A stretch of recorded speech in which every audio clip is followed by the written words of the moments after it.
After 4 rounds of debates, let's look at the time. Ms. Audrey, you've got 1 minute 47 seconds. Mr. Chief Executive, 1 minute 38 seconds. Ms. Audrey, you can take up all of your time. Why do we have this debate today?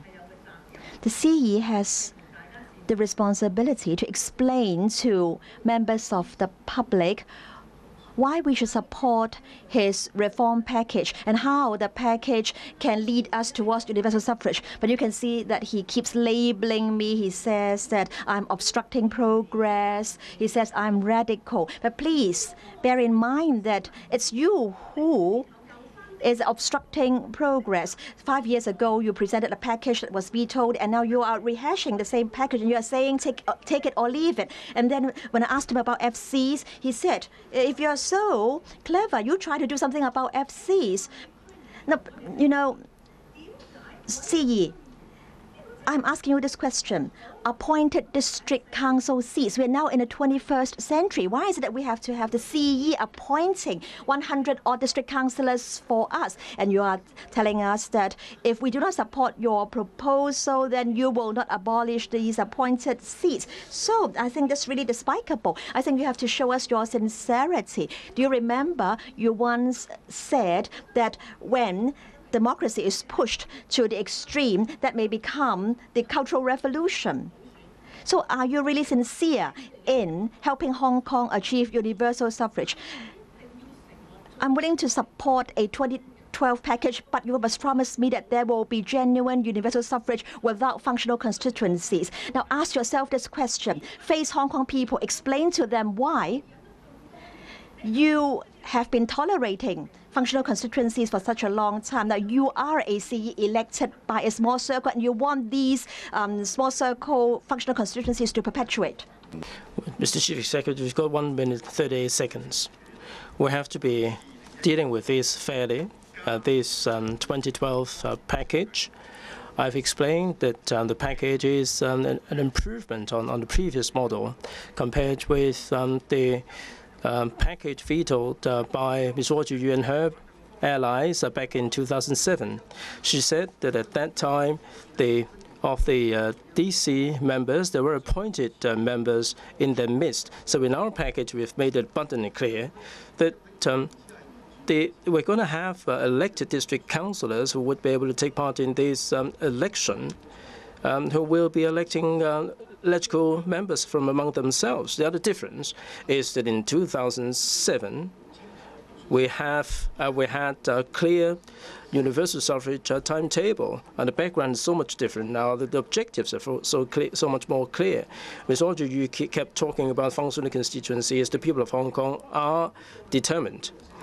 Mr. Tiao Xiaoyang and myself made it very clear that regarding the functional constituencies or any form of functional constituencies, by the time we get universal suffrage in 2020, all these forms of functional constituencies will have accomplished their historical mission. This is an important principle.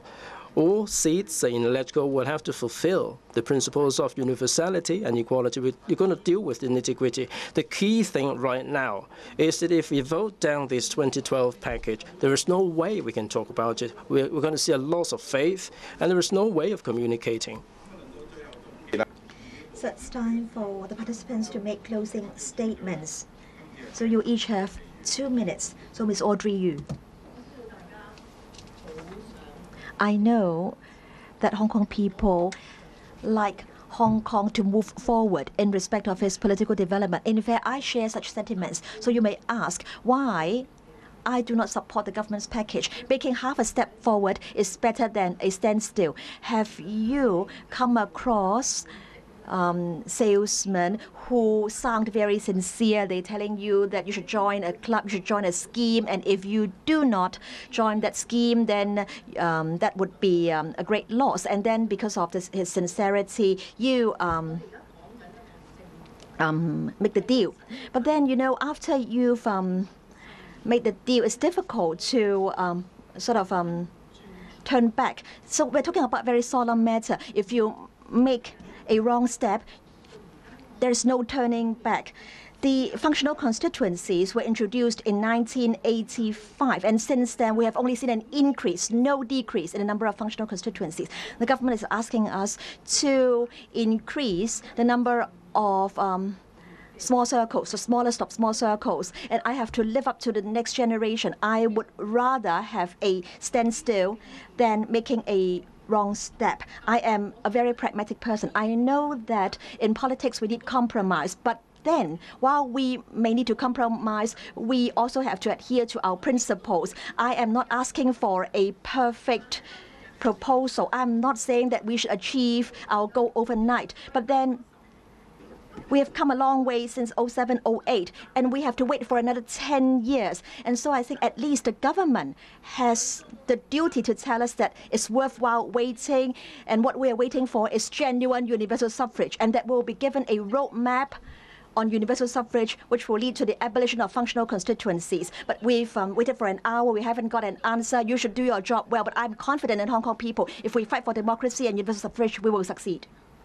Mr. Chief Executive, for many years, the dispute over constitutional reform has unsettled Hong Kong people. A lot of emotions have been involved, including people's trust in our country, in the government, and me, as well as their trust in the pursuit of democracy. To break this deadlock, all those involved in public administration must show their commitment and make clear their support for this reform package. In 2005, the Pan-Democratic Bloc joined forces to veto the reform package. As a result, the community paid a high price. If the Pan-Democrat camp continues to oppose for the sake of opposing, then Hong Kong will be doomed to stay put.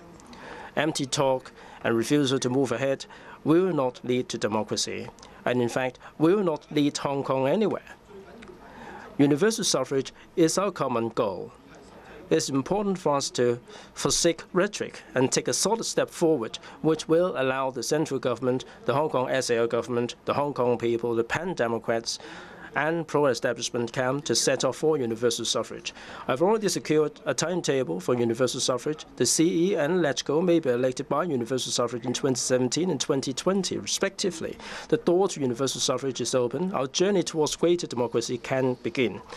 On our shoulders rests the hopes of 7 million people in Hong Kong. We have nothing to fear, but we have to seize every minute and every second that is left to go as far as we can and to achieve as much as we possibly can. To colleagues in the Pan-Democratic camp and to all members of the LegCo, your support for the constitutional reform package on June the 23rd may seem like a small step, yet history will prove that it is a giant leap forward for our democratic development, and Hong Kong people will remember your courage today and on June the 23rd. Thank you very much, Hong Kong, and thank you very much to the people of Hong Kong. Right, that brings us to the end of the debate. Once again, I'd like to thank the Chief Executive, Mr. Donald Tsang, and the Honourable Ms. Audrey Yu. Thank you, and goodbye.